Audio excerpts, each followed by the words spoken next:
تمام بادشاہت اللہ ہی کی ہے، آسمانوں کی بھی اور زمین کی بھی۔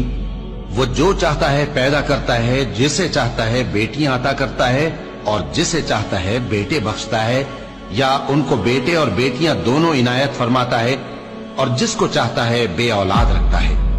وہ تو جاننے والا ہے، قدرت والا ہے، اور کسی آدمی کے لیے ممکن نہیں کہ اللہ اس سے بات کرے مگر وحی کے ذریعے یا پردے کے پیچھے سے، یا کوئی فرشتہ بھیج دے تو وہ اللہ کے حکم سے جو اللہ چاہے القا کرے۔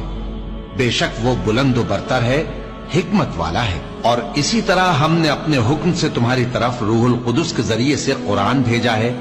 تم نہ تو کتاب کو جانتے تھے اور نہ ایمان کو، لیکن ہم نے اس کو نور بنایا ہے کہ اس سے ہم اپنے بندوں میں سے جس کو چاہتے ہیں ہدایت کرتے ہیں۔ اور بے شک اے نبی تم سیدھا رستہ دکھاتے ہو، یعنی اس اللہ کا رستہ جو آسمانوں اور